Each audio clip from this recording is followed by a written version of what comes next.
From Miami Law, I'm Annette Uguez, and this is The Explainer.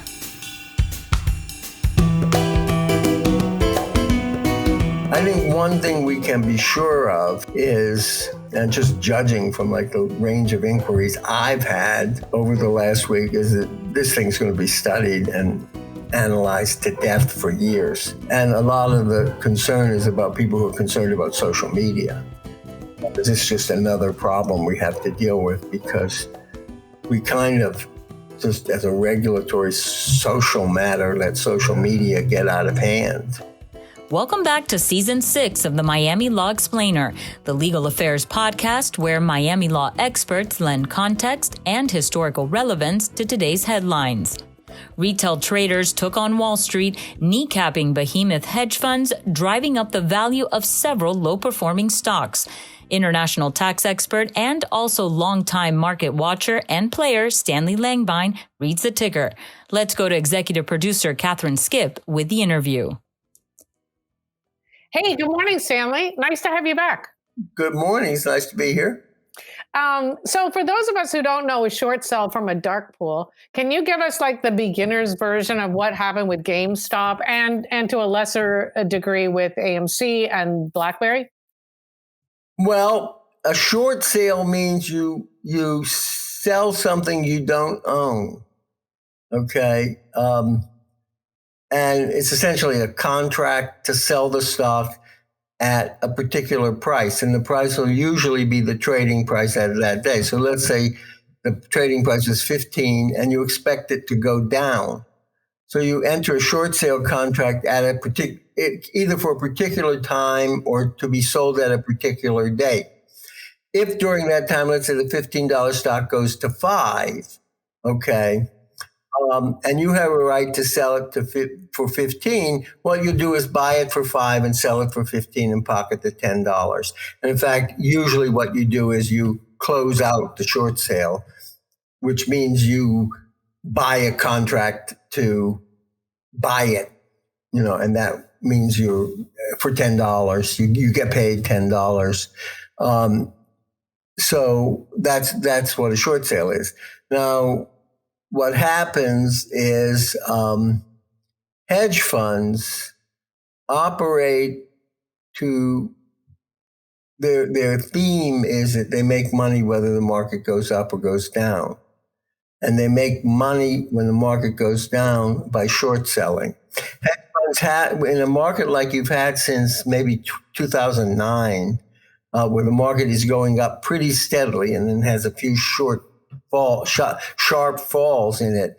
But that kind of market is hostile to hedge funds because someone can just park their money in a S&P fund and it'll go up, and the falls are covered by a quick recovery. So hedge funds have been less profitable than they were in days of more normal market functioning.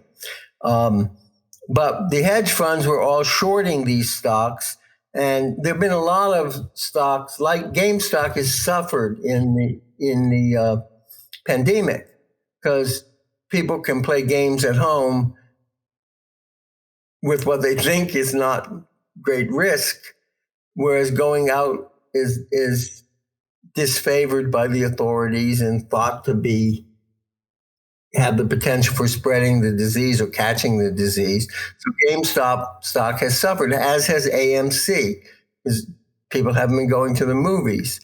And all of these stocks have not all of them, but these stocks have a drag on them because people don't have to go out to see the movies. They don't have to go out to play games.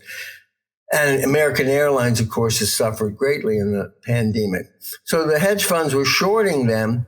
What happened with Reddit was smaller investors got together and concertedly bought the stocks that they were shorting, that the hedge funds were shorting, drove the price up significantly. I mean, tremendously. I mean, GameStop in particular was $15 or something, and it went up to $350. And then in intraday, it was at $470 or something. And the hedge funds had to cover their shorts. And then what happened last Thursday was Robinhood, which is a platform broker through which people were selling, put a stop or a limit on the extent to which people could buy the stock and drive it up further. And that has triggered all sorts of suspicions as to whether they were acting in some way on behalf of the hedge funds or in collusion with the hedge funds or whatever. But anyway, that's a story what short selling is. Well, I love the dogs weighing in on this. So it may be a Pollyanna vision. Maybe this is Wendell. He's very smart. He might have objected to something I was saying. He's been known to do that. Yeah. So this may be the Pollyanna version that lots of people are feeling like cut off from the world, and like being a part of something like Wall Street Bets was incentive enough. Is that Pollyanna-esque, or is there a darker force at play? I don't know whether there are darker forces at play, but there's got to be other forces at play. I mean, you don't risk a whole lot of money just to have something to do when you're at home.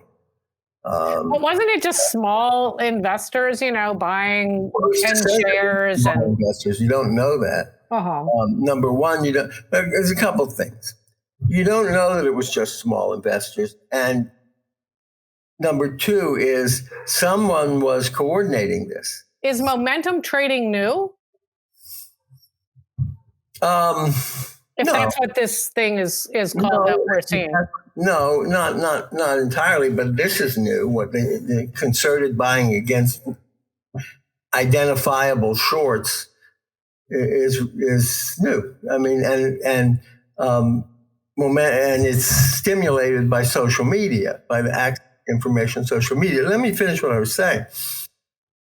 When you sell a stock and buy another stock, the broker doesn't have the cash from the sale immediately. It takes 2 or 3 days. So it's actually lending you money to buy the new stock. Or you could be buying a margin, which is an out-and-out loan to begin with. So when you have all these people buying this massive amount of stock, it gets to be a lot of capital that Robinhood, as the platform broker, needs to borrow. Plus which the trades are cleared in a clearinghouse. And the clearinghouse engages in the same kind of lending with the brokers. So that's apparently what happened on Thursday, where they stopped doing the trade, is they couldn't get financing. The brokers couldn't get financing from the trader. They couldn't get financing from the clearinghouse. So now the question is it appropriate for the brokerage then to respond to the lack of capital by saying, oh, you can't buy anymore, or you can't buy this stock anymore, rather than going across the board and saying nobody can buy any stock anymore? And if they do that, that's an act of insolvency. But the thing about insolvency and bankruptcy is you then go into a procedure where everybody gets taken care of pro rata. On the other hand, I was talking about this in my class the other day, and the students said, well, bankruptcy is also a systemic, can have systemic problems. And these phenomena or trades were probably not large enough to cause systemic problems. But what you really don't want is a systemic problem at the clearinghouse level, because the trouble with the insolvencies is they cascade. Mm-hmm. So you get a giant market shift rather than a little. Whether what the brokers did was proper, was consistent with their contracts, with their customers, I don't know. And that's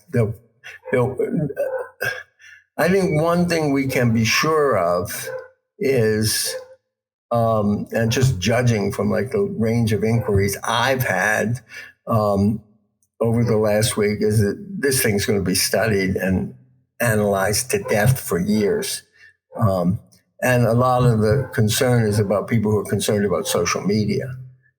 This is just another problem we have to deal with, because we kind of just as a regulatory social matter, let social media get out of hand. Right. Which that dog's out of the house. That dog is out of the house, but then once it's out of the house, there's other dogs coming out of the house too. And then, wait a second.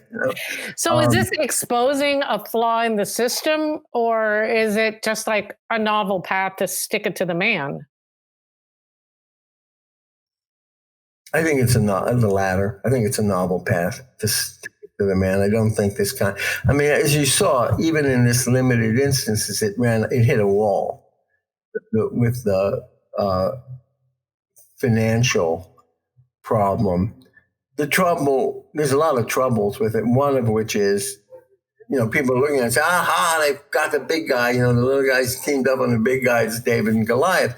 Trouble is, that inflated price has gone way down over the last 3 days. These prices are coming down to earth. I mean, you can't have these companies that are on the verge of failure trading for $350 a share and having multi-billion-dollar market caps. And a lot of little people undoubtedly got hurt, particularly on the way down. You have to know when to get out. And then there were people on the social media platform saying, oh, stay in, stick it to them, don't get scared. And of course, if they somehow thought they were doing something socially useful, they could, they at least didn't make the money that it looked like they were making last Friday or Thursday. And in some cases, then some people were buying when it was at 300 and 325 who lost a lot of money. Yeah. So, but if you bought low and you stuck it out, you're only going to, what is it about stocks? You only invest what you can afford to lose. So who defines what you can afford to lose? The thing about gambling is that gamblers tend to greatly exaggerate the amount they can afford to lose and then learn otherwise the hard way. Yeah, exactly. So what now? I mean, does it just continue that the house always wins, or will this, trigger some kind of? The house never always won. In the last 10, 15 years, it hasn't been that the house always wins. It's that, it's a little better than that and a little worse. It's that the people who behave themselves, the people who obey always win. You see what I mean? If you just bought, you bought and hold, they keep telling you buy and hold, don't sell, blah, blah, blah. And the way the Fed supports the market at least since 2011 and really since 2008, 2009. And then what happened last March where they quickly came in with, they had congressional approval to do things they'd never done before and that are anathema to central bankers to support the market. The little guy has won if they just bought and hold and didn't try to get out of line and make too much. And if you did, if you tried to play it like a hedge fund, you could often, if you bet against the market when it was supported by the Fed this way, you probably lose money. Or at least you didn't make money that you'd otherwise make. But it's not that it's not, in a sense, it is a rigged game because you only make money if you obey, if you're supposed to do, and don't step out of line. But that's not the same as a rigged game where the little guy always loses. Big guy reaps the benefit. And it's also a rigged game in the sense that the big guys are going to be taken care of better than the rest of us. But that's not the most antisocial rigged game. And what next? As I say, this is going. The Treasury Secretary has the CFTC and the Fed and the SEC coming in. And they're going to talk and talk and talk. There will be plenty talk. There'll be congressional hearings. The congressional hearings, as you probably know, are usually theater. They'll get the Robin Hood and Reddit in there, and they'll berate them and why is this and why is that, and they're usually, it usually ends up good for the witness because the congressmen are not well informed, but there probably will be reforms to I mean, there were things that have been done in the past that people didn't like the uptick rule that stops trading if there's too much motion in the stock. They could reinstate that, but that has a lot of other effects that people don't like. They could put something like that into place, and they'll figure out something to do. They'll figure out two things to do: one for the real problem, one for the public perception of the real problem, and they'll do both. But it's not a major event in terms of the history of the financial markets, I don't think. Uh-huh.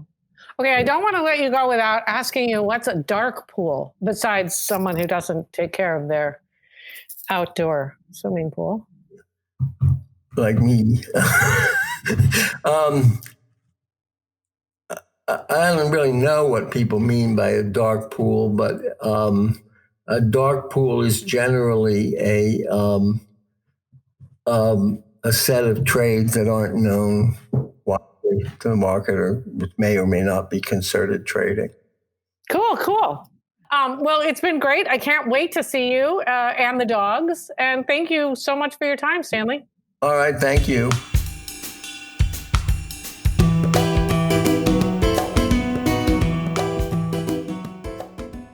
Thanks for joining us at The Explainer for a whole new season of interpreting legal issues in the headlines. If you love our show, leave us a 5-star review with your podcast provider and ask your friends to subscribe. You can always drop us a comment at explainer@miami.edu. Our show is engineered and edited by Christopher Alzadi, with theme music composed by Rady Kim from the Frost School of Music. I'm your host, Annette Uguez. Today's episode is brought to you by the University of Miami Law Review's annual symposium. This year's 3-day virtual program, Criminal Justice Reform, The State of This Union, and The Road to Justice, will take place February 11th through the 13th. For more information, visit www.law.miami.edu.